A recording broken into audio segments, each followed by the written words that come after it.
I'm standing in front of the Hoops exhibit here at the Indianapolis Museum of Art, their brand new exhibition, which is 100 acres. And standing here with me is going to be Candace Gwaltney, and she is here to tell us a little bit about the exhibit we're standing behind and a few more that we're about to encounter. Sure. This is by an artist collaborative called Los Carpinteros. They are based in Cuba, but saw the love of basketball here in Indiana and thought that this would be a very fitting piece for the park. You see the red and blue trajectories. It's kind of like if you are bouncing a basketball, the path that a ball would follow. And it's continuous. If you follow the red trajectories, it's all one piece that leads to each hoop. So kind of red versus blue if you would think of the two different teams. So you almost have opposing teams going on here. Right. Behind us. Oh, right. I will say the smaller one looks like a shot that I'd probably make myself. Me too. Very interesting. Oh, okay.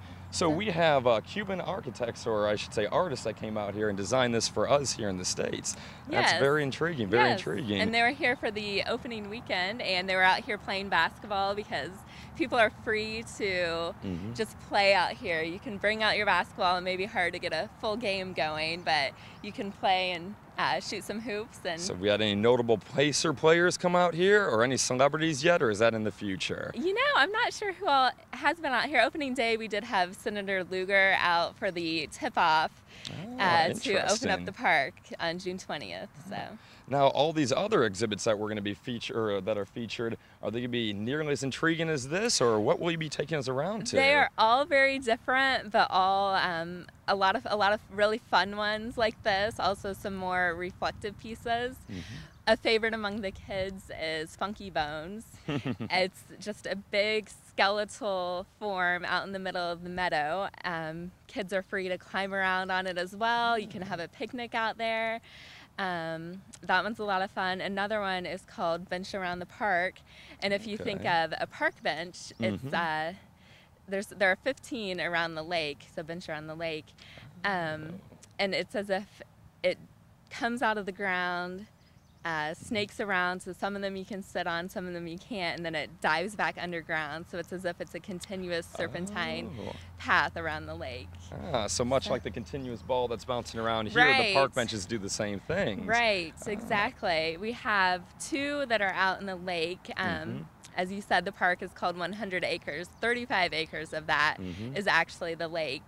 Indianapolis Island, we have two Heron School students who are living in the island for 6 weeks. Yeah. 6 weeks, that is impressive. Right. They're out there all summer. Were chosen based on a proposal, kind of a contest at the school.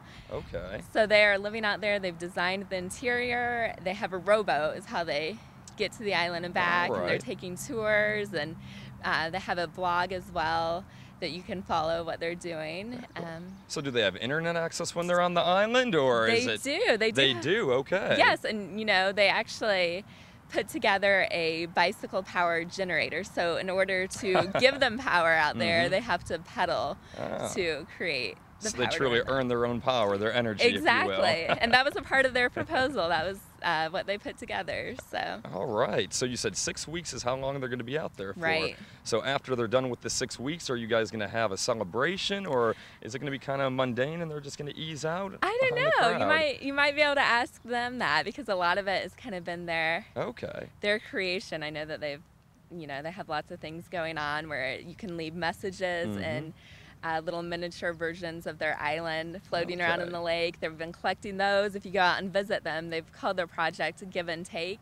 So they would like for you to give them some sort of item or trinket, and then they'll give you something. So a lot of it has been their own creation. Wrapping up this amazing tour at 100 acres, we are now at the Visitors Pavilion that you can see right behind us. This truly is a feat in itself. If you look around, there are trees within 20 feet of this pavilion, which means they truly did not disturb much of nature at all. And I believe, Candace, is this a great place to end up at? Sure. I mean, the Visitors Pavilion is just beautiful architecture. I encourage everyone to follow the paths out here to see this as well. And of course, there's air conditioning inside. It's open whenever the museum is open. Restrooms as well. Always good to know that that's available out here as well. But 100 Acres, the park as a whole, is open from dawn to dusk 365 days a year. So it is truly an experience you can have in the winter, fall, summer, spring. So there's really no reason for anyone not to see this place at one point in their life or one point in this year, it sounds like. Exactly. And you know, every time you come back, things will be changing, because as much as the artwork is part of the park, the nature is as well. So All right. So if people aren't quite sure if they're ready to go in nature yet, is there a place online that they can check out where to go to look at some of the pictures and things that you have? sure, just visit our website, imamuseum.org. There's a lot of great information. And of course, if you want to visit the museum as well while you're out here, there's a path that you can walk straight from the museum out here, get a map up there of this after you check out the exhibits at the museum. Very good. All right. Well, thank you very much, Candace. It was a pleasure working with you, and thank you for taking us on a tour. No problem. If you guys have not visited us yet, do definitely come out to 100 Acres. I promise you it is a trip that you are not going to want to miss, and bring the family and the kids as well. The only thing that we ask is you leave the mountain bikes behind and the grilling to no one else but the birds. This is Grant signing off for Me, and thank you for joining us.